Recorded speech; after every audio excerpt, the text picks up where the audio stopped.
Hello, my name is Mike Ivett, and in our latest podcast, I will be discussing with Tassos Stasopoulos why statistics can lie, the importance of culture, and the impact fintech from the emerging markets will have on the developed world.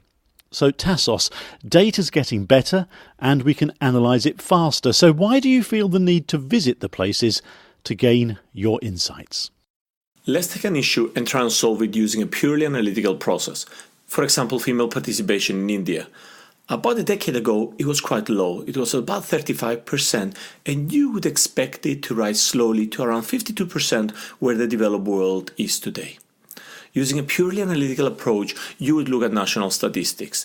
The national statistics show you that female participation has actually been going down for the past decade and has dropped to around 27%. As analysts would then come up with an explanation of what has caused it. Statistics also show us that working men's wages have been going up. So putting the two together, we can come up with a hypothesis that as men make more money, women don't need to work and therefore are staying at home, not producing and not contributing to India's development. But this picture is not correct. That woman whose husband is making more money is not sitting at home doing nothing, but has actually set up a business from home. That could be a home catering business or a beauty salon where she's grooming the rest of the women in the village and charging money for it. And with that, she gains respect for herself, she gains the respect of her husband, she gains the respect of the village, and she also becomes a role model for many other women in the village. And other women will want to follow her footsteps, and that gives rise to a whole generation of homepreneurs. In a journey we did in May 2017 through Maharashtra state, in just that state alone, we came across women who have set up businesses in 11 different industries. And as we traveled village to village and town to town, we found more and more of these female homepreneurs, and we realized there was this silent revolution that the statistics completely missed. Statistics viewed these women as purely unemployed. And the more successful they are, the more women are joining them being homepreneurs, and the further statistics are moving away from reality. So the statistics aren't showing not just the full story, but they're giving you no context to anything. The statistics only tell you what is happening. And people, when they're looking at investing, the biggest mistake you can make is by looking at what is happening today and assume you can predict what will happen tomorrow, because you have missed a huge step. And that is understanding why. Only when you know why you can feel confident you know what will happen tomorrow. And the why has to happen through all this hard work of picking all the microdata at this type of level. So you speak to people rather than just looking at the data. Can you give me some examples of how big data can miss out on the secondary effects of what happens in a market? Well, imagine we are in 2003 and the iPod has just been invented, and this is going to be a huge success. You are not allowed to buy Apple stock, but you can invest in anything else that you want to take advantage of the iPod sales. What would you buy? I would probably look at investing into the companies that manufacture the components that go inside. And that's what pretty much everybody will say. Now, when you were thinking of the answer, did you for 1 minute think to say, I would buy Nike running shoes? No, I probably wouldn't have seen the connection between running shoes and phones. And most people actually didn't, because if you look at the Walkman, it was invented in 1979. It took 20 years for the first study to link that actually we enjoy more working out when we listen to music because our heart rate is lower. Now look at it from Nike's side. Imagine that you're sitting there in your Nike and you're going to look at big data and do a survey and do a study. Can you think of any question you can ask in a questionnaire where the answer has to be A, B, C, D, or E, or true or false, that would have given you the answer that is iPods that are driving your sales, unless you already know that that's a hypothesis you want to test. And this is what big data misses. Big data can only validate what you already have hypothesis on. And this is the importance of ethnography. It explains to you why trends are happening. Big data only tells you what is happening. And the what you will not be able to figure it early enough. It's only when it's widespread enough for big data to be able to recognize that that is a trend. How can you be sure the people you're talking to are representative? This is a huge part of the effort in ethnographic studies. So what happens is when you decide to look at a specific theme, you will write with the consultants what is called the demographic profile. It describes who the person is. It could be, if you want to understand youth, you write a profile for a girl you want to meet who lives in the slums, whose parents are blue-collar workers, and she's working part-time. You will write another profile of somebody who is a rich kid with rich parents living in a big complex, and it's another profile of somebody who lives in a village. Or a second-tier city. What then happens is these profiles get sent to recruiters. Recruiters are people who live very close to these societies. It could be somebody living in the slums, and they will go around trying to identify a person that fits the profile. And they will send you, for every person we meet, usually about 15 profiles. The consultant will choose somebody that they think is the most representative and put a backup person. We then we'll ask them, and we've done this more recently in Indonesia, we ask them to complete even diaries about themselves with pictures of their lives, descriptions, which they complete over a number of days. These they come back and we review this, and that gives us a better understanding if these people are likely to fit what we are looking to explore. And then there is always as a backup plan. So if you go to a meeting and you find that somebody is not representative for something you missed, there's always a backup discussion ready to happen with another respondent, and we will cancel the meeting and move and do the backup meeting. So tell me, why is culture important?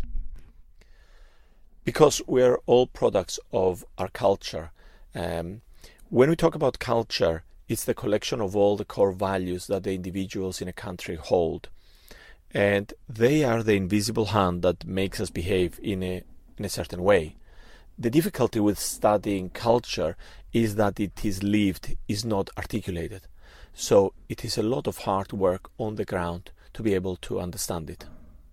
What sort of factors trigger cultural change? People talk about greed and fear, and actually that's the simplest way to think about it.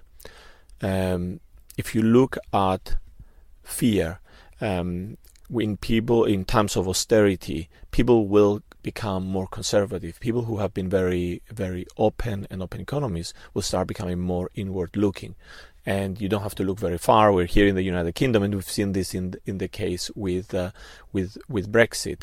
And people who, when they become conservative, they're not only thinking about themselves, they're thinking about the future of their families. And it's not just, I want to have more access to resources, but it's a case of, I want to make sure that myself, my family, and my kids will have a fair share of opportunities for the future. So your research is discovering people's hopes, fears, and the opportunities that maybe they're going to exploit. How do you take that information and turn that into investments? So the process is, as you correctly say, we try to understand their hopes, their dreams, their aspirations. You try to understand their fears. You try to understand what they're trying to tell you and what they're trying to hide from you. And that points you to a trend. Once you identify a trend for us, then we turn around and look at the companies that are best positioned to capture those trends. Some of them are there by just pure luck. Others, they are at an adjacent business, but they're trying to turn and move to capture it. And what we will try to do is figure out which of these companies are more likely to be successful and capture these opportunities. And it's then an enormous amount of hours of doing in-depth work on the individual companies to make sure that they can deliver for these consumers. We view ourselves as acting like the eyes and the voice of these consumers. These consumers have done something extremely personal. They've allowed us in their homes. They shared their food, they shared the drink with us, they told us about all these hopes, their dreams, their anxieties, their aspirations, and they allowed us to see the world through their eyes. Now, our role is to take that and transmit that information to a company. Companies have their own behavioral biases. They believe that whatever they produce, people will want to buy, and it's not true. And we see our role as taking that responsibility and communicating that information to the companies. And then when we find the companies that have the right values that align with these consumers and then can deliver, then we will make the investment decisions. But it's a lot of bottom-up work and analysis, of traditional analysis on the organizations that you have to do the same way as you would do for any other investment. Things like fintech, which are proving to be big drivers in emerging markets, are those going to be taken up equally in the developed world? Mike, actually that's a really important question, because if you look at fintech in emerging markets, it's far more advanced than it is in the developed world. I remember in 2014 I was in China, and an individual was showing me the Alipay application from Alibaba, and she was showing how effectively had a WhatsApp for payments. So a friend got lunch, she transferred, a few renminbi for the lunch, coffee for the friend transferred some money back. And then she was showing us how on Yuerba, which is effectively a bank account, she was getting interest intraday. Not in a bank statement of the month, but intraday. And the other thing that was fascinating was she had an obsession with her credit profile on Sesame Credit. If I ask you about your credit profile, you probably don't have a clue. It's something that is exclusive. You either don't have a good credit, in which case you don't access many things and you worry about it. But most people don't even register it. They don't just care. When people say, I'm going to do a credit check for you for your mobile phone, and you say, yeah, all right, how long will it take? But for them, they've turned it around. And there is a point scoring system, and people want to score more points as a competitive society, because that allows them to access hotels without paying in advance. It allows them credit on purchases, so there is a lot of benefit. Even reduces the documentation that you have to submit for visa applications for certain countries like Singapore.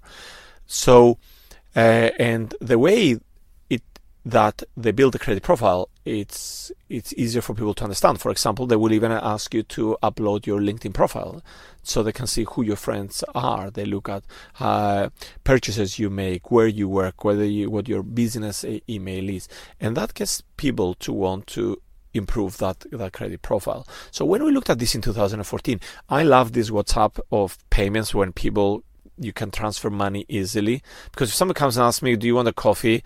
I hate to oblige somebody. I always tell them, no, I will go and get my own coffee, type of thing. And I was thinking, this is so amazing.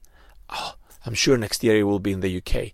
Now we're 5 years down the line, and the major banks haven't done it yet.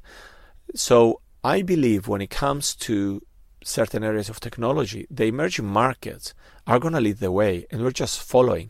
And the reason is because there is a lot of entrenched interest that people don't want to give up in the developed world. So banks will fight very hard to keep at certain profits that they make from certain businesses.